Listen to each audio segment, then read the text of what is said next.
Welcome to the Wednesday, January 31st, 2024, 6:15 p.m. Ayer Affordable Housing Trust meeting. In accordance with Chapter 2 of the Acts of 2023, suspending certain provisions of the open meeting law, public bodies otherwise governed by the OML are temporarily relieved from the requirement that meetings be held in public places open and physically accessible to the public, so long as measures are taken to ensure public access to the body's deliberations through adequate alternative means. This meeting will be live on Zoom. The public may participate remotely by joining Zoom meeting ID 818-0509-7403 or by calling 929-205-6099. For additional information about remote participation, please contact Alicia Hersey at ahersey@ayer.ma.us or 978-772-8220 extension 142 prior to the meeting. Fantastic. We got that out of the way. May we have a motion to approve the agenda?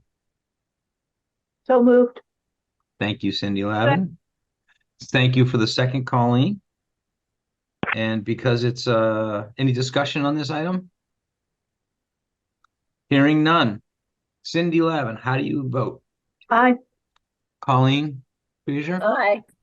Thank you. Pat, how do you vote? Aye. Jeff Tillison votes aye. Fantastic. Next on our list is approval of the 10/25/23 meeting minutes. I'd like to move that we approve them. Second. Thank you. Pat beat you to the line there, Colleen. You got to move in a second. Any discussion on the minutes from 10/25? Hearing none. Pat, how do you vote? Approve. Thank you, Colleen. I approve. Thank you, Cindy. Aye. And Jeff votes aye. We have approved. Brings us to the Ayer Rental Assistance Program. Alicia, take it away. So we've had lots of requests for our rental assistance program. We went forward with the way the trust had talked when we had our last meeting, which was actually in the minutes at the October meeting.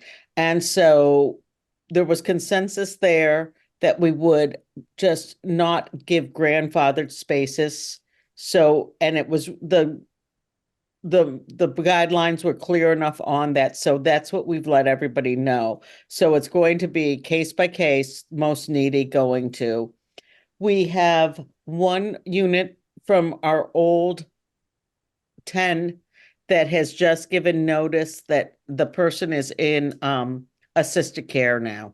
And so even though we have two new spots, we are going to have a third spot definitely open. Okay. Excellent. So we have received 4 applications. We've had requests for probably I have given out, I haven't actually logged that, about 10 applications. We've had requests for information from about 30 to 40 people because it got picked up all over the state. And we had a lot of people in Springfield who didn't know how to read the fine print. And were sending me, I was inundated with calls and messages for a couple days there, thinking that because some local news had picked it up and didn't make it clear that it was for the town of Ayer. So we got a lot of requests, but I've handed out applications to all of our current participants, and I have probably handed out another 10 applications. We've received 4 applications back, and 3 of them are from new residents. Actually, no, we've received 5 applications back. 3 are from new applicants and 2 are from renewing applicants. Fantastic. Are they complete applications at this point? Yes, they are. Fantastic. And can I ask also, were they able to complete them without you helping out a great deal, or how'd that go? Yeah, actually, people are doing a good job. They call and ask me a couple questions, but they're doing a good job on this. That's great. And that would suggest that the application is easier to do. Mm-hmm. And when they call, I tell them I need to verify. There's been a couple, when you have things like DoorDash and Uber, and a number of people are doing that, then it takes a lot of banking information too that you need. But people are doing a good job on that. There's a lot of needy people out there, I have to say. Excuse me. Great. Now, I had will four say that some of the applications we've passed out have come in from places that don't two have come in from places that don't qualify, properties that don't qualify. We've had 2 landlords request applications for family members who are renting apartments from them. I said that they don't qualify in this program. Yeah. And I said that we would talk about it in the future. But once again, I do know many of them are helping out that family member greatly, but still it's not ours. We've had homeowners ask if there was anything for us, for them. And that's something too, that this isn't covering that. So, but we've got a good response. And right now, if I'm hoping we don't have to bump anyone from the old program, but we'll see how it all works out. I'm still Thank- expecting at least 2 to 3, maybe even 4 new applications that qualify. Wow. So we'll see. We'll see. I'll keep you updated. And that's one thing I do want to say is I'd love to have a meeting. Well, let's try for the 3rd week of February, because that's after I'll have all the applications in and really have a sense of what we've got. Yeah, I was going to ask when you're going to stop. When are you stop? When do you no longer? What's the deadline for accepting February applications? 15th. I thought so. Okay, great. So, February 21st would be a week later than that, Mm-hmm. roughly. So So, maybe we can think about that. That would be well, the I Wednesday need night. to remember to reach out to Carly tomorrow, because Mhm. we always have to get bumped out of our meeting spots. I don't know what it is, but we do. So I'll reach out to Carly tomorrow. Thanks, great. And I'm assuming we can maybe make that. Yeah, yep. Okay, great. Any questions for Alicia on this? And thank you so much, Alicia, for excuse me, sounds like there's a lot of activities been going on since December 1st on this. Yes. That's great. Can I Fantastic. interject something? Alicia, have you seen a lot of the folks from Casa Manor coming over? Yes. I had 4 today. Yes. That's where They I'm have to getting be- it. I even had one bring in an application. I'm like, I'm sorry. It's not going to pass the town's requirements. No, they Yep. got a letter from the attorney saying they have to be out by the last of March. I know, The and entire I'm so, Is that true?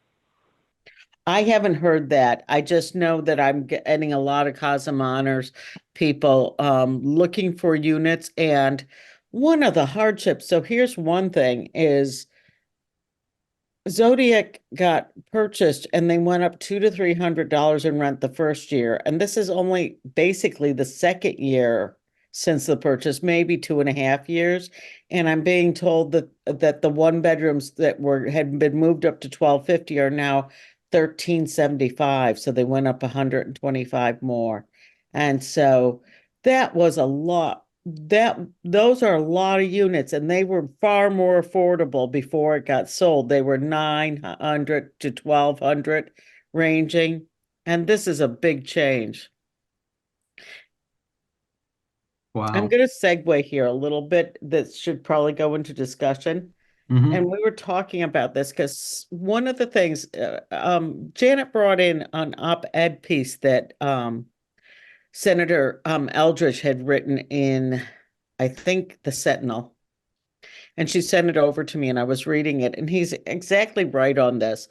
What's happening is a lot of large corporations that invest in real estate Mhm. have been investing in residential real estate Mhm. and buying it up. My guess, and this is just a guess, is that commercial real estate is not as hot right now. Office buildings are not as hot right now. Pat, did you want to say something on this? No, you're absolutely correct, 100%. And what they do when they actually go in, they're just running this like a business, and they're going to charge as much as they can charge, and they can corner the market too, so they can actually almost price fix. Yes, that's actually been around for almost a decade. You know, you drive down the street, you see the We Buy Ugly Houses.com signs on the side of the road. Those are corporations, Oh, and I get letters all the time. I got an offer on the piece of land next to us yesterday for a starting offer for over $76,000 because they think it's buildable. No, they just come in the mail. So it's unfortunate. And it's the same, excuse me. There are residential areas in easy commuter distances to cities in this country now that are owned by corporations. They go out and they buy the individual houses and they become rental units. And also in educational towns. there's a It, couple things that as citizens we can look at, and one is to towns are allowed to set, we could pass a bylaw that says no landlord is allowed to increase the rent more than 10% in a year. It's called rent stabilization. Mhm. It would take a lot. People get really crazy about rent control, but 10% per year is not horrible. There's another thing that the country could look at, and that is residential housing. How much can people own when it's not for personal use without paying a much higher tax rate? I hear your idea. I don't know that I want to jump in on that conversation right now. Just Rent throwing stability. ideas Yeah, out. no, Okay, I we mean, can keep moving. hey, we Irrelevant. were, sorry. It's irrelevant to us. Yeah. Yeah. And what's interesting, conversation one time not too long ago, I was talking with somebody who basically said to me, wait a minute, you don't understand. And I said, well, I lived in rent control in Cambridge when I started out. We had to, yeah, no, the economic pressures are huge on this. Okay. So we think we're going to have enough applicants to fill out Yes. all of our spots. Okay. Fantastic. Thank you for all the work you've been doing on that. Thank you. Casa Manor is interesting. I wonder if we can try and figure out what's going on with that. I'm sure. Yeah, we could follow up. I'm going to follow up offline and try and figure out what's going on going there, because that's going to put, I'm trying to think off the top of my head. Pat, you may know, are there about a dozen units over there, not including the motel itself, the ones across the street? Yeah, there's about, I want to say there's 8, and then there's that multifamily in the front. Exactly. So I think it's 8 or 12 units, and I don't know how many are being used by the motel itself, but yeah. So that's going to put, Just cottages in the back are being used, and the multifamily in the front. None of the single motel rooms, if you will, on the L, I'll call it, are occupied. Okay. So estimate And- 10 units, 10 families are going to get pushed. And they're panicking now because, some of them came in today and they're saying, what do you have, around 900 that includes everything? And there's just nothing. I mean, Jeff, you have MLS access. In the entire state today, I think there were like 9 available, and they're shared housing. Yeah. So you get a bedroom, and then you share utilities. You share this, you share that, you share, and a lot of folks are not at a point in their life where they want to do that. I'm not convinced I would want to. Yeah. So it's difficult for them. It really it broke my heart today to see these people. They were within an hour, 3 came in from the Casa Manor. I'm willing to bet that the letters arrived today. That is too bad. Well, the letters came late December, and they've been trying to look and some don't Oh, okay. drive. Mhm. That so they're trying to call around, and no one will help us. And the lady at, I don't know who it is at senior housing, told them to come down and see me. And so I told them I will do the best I can for you, but the cheapest unit I found is in Pepperell, and it's a room in a shared house. Yeah. So some of the rooms have a private bath, some don't, but you share the kitchen, you share the, common living area. And for one of the guys, he said, you know what, I'm willing to give it a shot. I've got to do something. I can't live on the street. I'm too old for that, Mm-hmm. It's heartbreaking to see these people, and they're not kids. Yeah. They're living on Social Security and whatnot. It was really hard. Yeah. Yeah, no, and the other places we have used in the past to pick up the slack are not available to us right now. The motel, it's gone for at least, I think it's 4 more months, but that was a 10-month lease that they took on the motel. Yep. And so at least a 10-month lease. So, And that'll be extended yeah, yes. for So, some long time. yeah. So, I'm going to take have anybody let the affordable committee know this has happened? Casa Minor, are they aware of it? I mentioned it to Ron today, only because Okay. it was the first time I'd gotten. Yeah, I'll make a phone call. I talk to Ken Diskin on a pretty regular basis. I'll make sure I talk to Ken. See, he and I have spoken a lot the last couple of days about a bunch of things, and we haven't had it. This has not come up in our conversation. But I think the more they know about it, not that things can be done, but the more they know about it, the better. Along those lines. I heard starting last month from people coming to the pantry. Okay, thanks. And it would have been a 90-day notice, so it would have come out, probably last week. Merry Christmas. Yeah, if they got it December 23rd, was dated. Yeah. In other words, it's basically it's got to be a 90-day notice. If it's March 31st, counting backwards, that would be December. When they came to us, I gave them the same information the Devon's Crest people were given, which is, here's where you can get free legal help. Yeah. Here's what this means. Here's what this doesn't mean. Here's what you are allowed to do. Here's what you're not allowed to do. And that's basically it. And I know that some people have followed up on that. But I'm not going to go into any details. No, thank you. Can I just go ahead. interject Go ahead, something Alicia, here? of course. So the other thing that I tell them is that to get on to really be considered for either senior housing and state or federal senior housing or Section 8 right now is you have to be in emergency status. So if you have an eviction notice, the raft is coming through very quickly for first, last, and security. So if you can find a place, great. But also they need to update their applications on CHAMP for Section 8 and state housing, and put in there that they have received an eviction notice, because that puts them at an emergency status, and that will bump them up the list. Okay. Can I So if ask a anybody's question? talking to anybody, Yeah, of course, Pat, go ahead, please.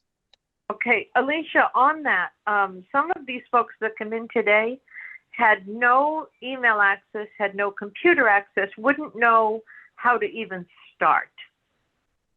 So I took phone numbers and whatnot, but is there anyone, and I don't want to lay this on the town hall, but the new social worker, does she have access where she could help them? Because they that's what honestly she look at does.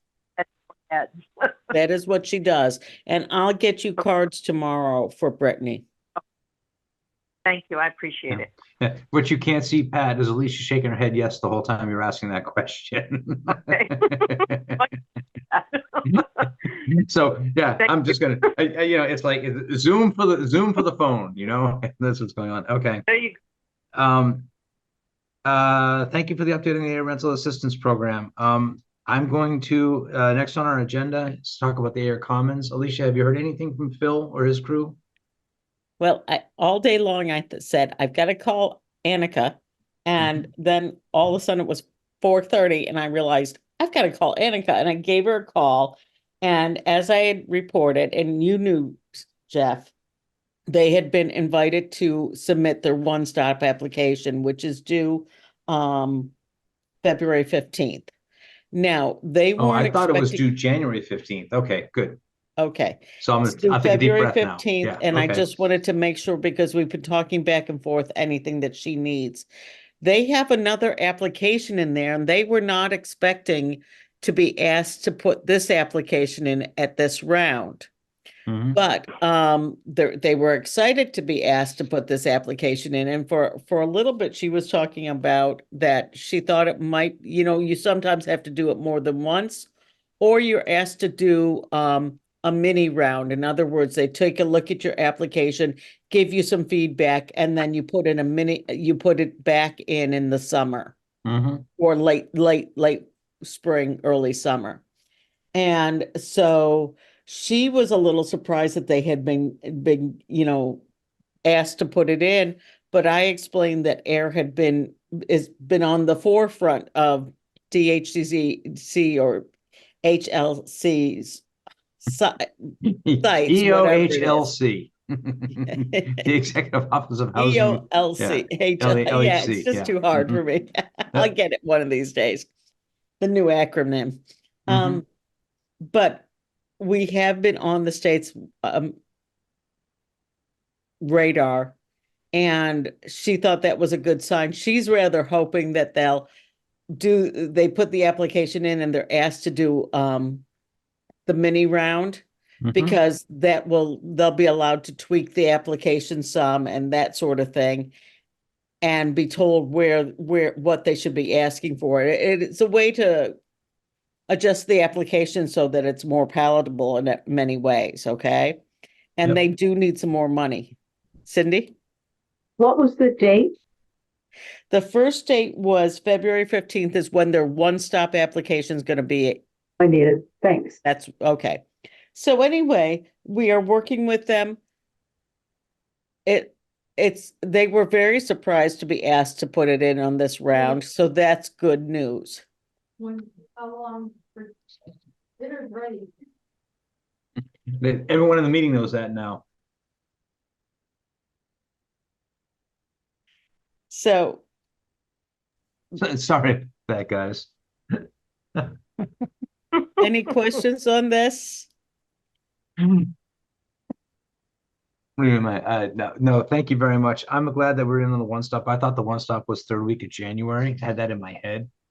So I was worried that they'd been in and been turned away and they Yep. hadn't called us for whatever reason. And there's a lot going on in Phil's office. He's got a little bit of a turnover going on in there too. So it's been a challenge to get information from them. That's okay though. But I'm encouraged. And as long as they keep asking us to come back and make applications, that'll be great. Yes. I'm hoping that the pressure in the Commonwealth right now on housing in general and the fact that it's on the news every single day will and that we've got a community that's willing to put together 132 units in pretty quick fashion, and it's a good walkable distance from resources that it's going to make sense and they're going to see it, and we're going to be able to start providing housing for what's becoming a larger and larger and larger group of people who are both deserving and needing of it and in need of it. So fantastic. Any other questions? Anybody on the air comments at this point? And Alicia, I would say if Phil or Annika need anything at all from us, please, don't hesitate to call and ask. We will do anything we can. We'll write letters. Well, I'm not bashful. Stewart, I don't know if you all heard about the Stewart Medical System. Stewart Health Services may be shutting things down. I went out and wrote letters to everybody in Massachusetts, both at the federal and the state level, emails from them, and I actually got responses. Oh, good. Yeah. So actually, Margaret Scarsdale was phenomenal. I mean, but I reached out to every name I knew, and on both at the State House and also up and down in Washington. And every single one of them responded, recognizing that that was such a hard. So anything we can do, Jamie will, Jamie, Dan Senna, they all recognize, and all the reps and senators around here recognize how valuable having another 130 units is. So, I mean, we can't limit Absolutely. it to Ayer. It's too bad, but we might as well get as many people on our side as we can. The next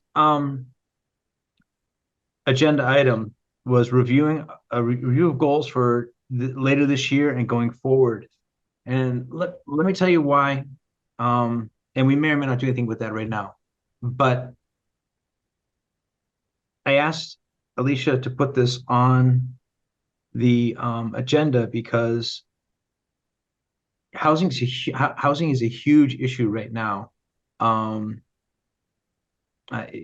It's big, and it's just getting harder and harder and harder. And I don't know if there's anything we can do as the housing trust beyond what we're doing right now to alter it. We did get an opportunity not too long ago. Alicia and I talked about a property in Devon's Crest that was being sold by one of the owners over there. And would that be an appropriate thing to bring forward as a purchase for housing and stuff? And just trying to think outside of the box. Unfortunately, the owner wanted a lot of money. And Pat, you may know of the unit I'm talking about. It was a for sale by owner.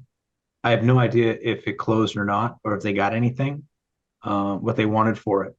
But What was the property again? Was it on Merrick Street? 32 Merrick, I think. Was it Oh. because of an elderly person passing away? I don't know how it became empty. I only I spoke to the gentleman once because there's a piece of furniture there's some furniture that we were able to move on to somebody who needed some furniture that he was basically getting rid of furniture. Come please take it away. And so we went over and took a table that found a new home with some people who needed a table. I And think so, Pat might know who bought yeah, it. Pat. I know exactly who it is, and I think that Brady Sullivan is buying it. Wouldn't surprise me. Yes, that's what I have too. Yeah, and Yeah. at the time, when I walked, he walked me through it. It had basically it was broken up into 4 units internally. It's a single family house that was broken up into 4 units. They had shared no, kitchen. Okay. Sorry? No, that's not the one that where Alicia and I are talking about then. Oh, yeah. Anyway, there was a shared kitchen in it, but it had 4 tenants in it, not 4 units, Pat. It had 4 people living in the building who were not related. Some had 2 rooms, some had 1 room. They all had kitchen access. Yeah, it was a really interesting little warren once you get inside it. So it reminded me a lot, Pat, of a lot of the rent control places in Cambridge way back when in the 70s and 80s. And I'm sure Ron would know what I'm talking about. But people would break them up and bring in people. And Yes. so, yeah. So, and they wanted a very dear price for it. They wanted basically what a renovated building was going for at the time. So I don't know what happened. I didn't pay much attention to it. I'll take a look and see if it's sold. But just I don't know if anybody has anything new in the way of goals for us now and going forward, but funds have been approved for us to enter into agreements to try and purchase properties. Whether or not we'll be able to or not, I don't know, and do other stuff. So I open it up to Alicia, go ahead. So something that the working group has been working on and is the zoning changes. The next piece is going to be looking at the inclusionary housing. We're going to rework that, and at some point, I think maybe we should talk about amongst ourselves, read that inclusionary housing bylaw and just give our input. And I can put something together for you on that because we're looking at some other towns' inclusionary housing bylaw. Ours isn't working. It doesn't work for the MBTA communities either. it seems to be too aggressive at 1 and 7. And we really do want those affordable units, so we've got to figure out a way to make them happen. So maybe sometime in the future we could do that. Absolutely. And I'm also, I'm smiling because 1 in 7 is the functional number you get, but that's not how it's written. You have to fill out the worksheet differently, but that's okay. Yeah, and when the inclusionary zoning was added to the last to the zoning bylaw, I think we did that 4 years ago or 5 years ago. And we did have pressure on housing, but we didn't have the housing pressure we have now. We thought we were ahead of the game. MBTA zoning didn't show up. And as a matter of fact, just around the MBTA zoning, Ayer was out of the gate MBTA zoning compliant. And as the rest of the communities along the commuter rail that runs out to Fitchburg, along the Fitchburg line, got involved, they began to realize it's a much larger, much harder task for other communities. And so they've added some things to it from the beginning. And one of the things they've added is we have to do Ayer now has to do a an economic feasibility study in order to prove, and this is again along the lines of the inclusionary zoning, Alicia, is our zoning going to be appropriate for what the MBTA zoning is trying to accomplish? And to be honest with you, I think I was stunned by that because having worked with MRPC, having worked with Mark Archambault, and having worked with and talking to the proponents of it during a seminar, an online seminar, we really thought we were done. Our zoning does get it done. And then this inclusionary zoning piece picked up. So, yeah. By the way, there was no inclusionary zoning 10 years ago in this town. So we got close, but no cigar on that one. So we'll keep revising. As I keep telling the folks in planning at the planning board, zoning changes constantly. You try and do your best, and then something in the world around you, there's a force out there that makes you change, or you got it wrong, or it's no longer applicable. So I don't know if anybody else has any other ideas, or I would ask you to think about this, or when you're out in the world, what is it that we should be doing to start thinking outside of the box? And I know Cindy, you do it all, and Cindy, you do it all every day when you're working with people. I know Alicia does it every single day working with people. People come up, they have questions, and Pat, I know you probably did it today. How do you help people who are walking through the door asking for help? And I appreciate all that you're going to do, all that you do on it. And hey, Pat, can you get email on your town email now? Yes, finally. Okay. We figured it out. We'll send Alicia. Do you want to send Pat and Brittany an email? Oh, Can you yes. do that? Do you mind? Not at all. Yeah. So Pat, why doesn't Alicia send Brittany a quick email about our conversation this evening? And Brittany is the Okay. social worker. She splits her time between working at the COA and working at the town hall. So if you go looking for her and she's not sitting there, more than likely she's either on a visit or she is in her other office, because she does a lot of work down at the COA with people face to face during the week. Okay. Yeah. Next on our agenda, if we're done with looking about the coming year, is public comment. I've got to put it on there, guys. So we're going to get ready soon. And lastly, upcoming meetings to be determined. I took a look at next month's calendar. The 21st, so the third Wednesday of the month is always Zoning Board of Appeals. So the 21st of February is not available next month. The next available Wednesday after that, if Wednesday is something we can do, is the 28th. It's open right now. Every other evening's got a meeting. If you're not on another committee, you don't know this yet, but the town has asked every meeting to go hybrid. The Commonwealth of Massachusetts recognizes that it's working, and there have been requests. So every meeting, not including town meetings, but every committee meeting that can be hybrid should be hybrid. So we got to pick a slot where somebody else isn't on the calendar. Is the fourth Wednesday? Sorry, Pat. No, sorry. I was just thinking, is there any slot, that we could pick and do it every month, same date, time? Is there anything like that? That's Are what they I'm looking scheduled? at. Yeah, thank you. Okay. No, Sorry. the last Wednesday of the month in March, in February is open. The last Wednesday of March is open. I actually think the last Wednesday is that slot. So You're Okay. right. it's February 28th. March 27th and April 24th. I would have asked if they'll work for you, if we can make those requests of Carly right now. Just lay that in and get it in their brain, Yeah. and we'll see what Carly has to say. I'll also put this out there. We use 6:15 because it seems to be a decent time for people who work, and it's not so late that if we do go late, we don't end up at 9 o'clock at night. If the time doesn't work, I'm wide open. And I hope other people too. If there's a better time for this to start, I think that we said 6:15 because of other people having an earlier meeting. Mhm. So just double check that and see if that's gonna still be the case if we do a different day. Yeah. To me, the earlier the better. 6:15.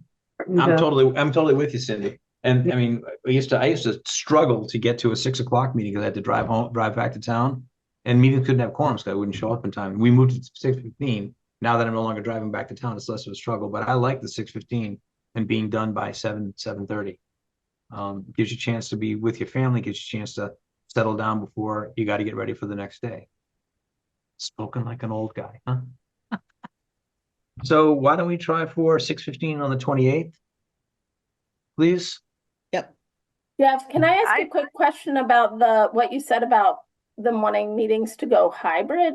Yeah. Does that mean that we're gonna move back to meeting in person and then there'll be the option to join by Zoom? Or the committees that are meeting in person right now, they want to at least offer online? Every meeting will have a virtual component to it. So the select board, the planning board will meet physically in one area, but it will always be hybrid. It'll always be virtual. We can go virtual no matter what. If I understand it, Colleen, the way I'm reading the tea leaves is, if we are available to the public, we can do it like this. And so I said hybrid. If I have to go That sit, made me think they Yeah. wanted some of us sitting in the room in person and some. and maybe the chair has to sit in a room at the town hall. It's a small price to pay. I got a pretty, I don't know if you know, Colleen, I had an accident. Oh, no. I fractured my femur the second week of December. So Oh, gosh. talk about it I'm later. so sorry. It's gotten a lot better, but I wasn't able to drive till 10 days ago. I was homebound since then. So I have a really good argument to do everything virtual, and I'm getting a lot of sympathy for that right now. So 6:15 on the 28th would be our next meeting, guys. And then let's also see if we can't, if you don't mind, Alicia. Not at all. Alicia hates this because she gets an email from me first thing in the morning. Make sure you do this. March 27th. Yep. And April 24th. Perfect. And May 29th. You guys are going to spend my interesting thing 65th is- birthday with me. How's that for you, huh? Yeah. Wait, when's your birthday? May 29th. Oh my goodness, my mother's. She's Yeah. Gemini. Our joke will be that we won't sing to you. How's that? We're going to keep it all business. Because it'll be guys. recorded for the whole town to hear. We're going to keep it all well, actually, years ago, we sang Bonnie. We sang to Bonnie in a meeting, and she got to see it. Yeah, I jokingly said, "Yeah, it's Bonnie's." Yeah, the planning board. It's Bonnie. I'm here on Bonnie's birthday, and they broke into song. Okay, guys. Yeah, Cindy, you're holding your hand up like Yeah, I want to go have dinner. Move to adjourn. But I Second. Okay, you got to vote. It's Cindy Lemon. How do you vote to adjourn? Colleen? Aye. Pat? Aye. Thank you very much, Alicia. Have a wonderful night. Cindy Knox, thank you so much for all you've done tonight. Thanks, Goodbye, everyone. guys. Oh, it was Bye, guys. nothing. Thank you. Thanks. Bye-bye now.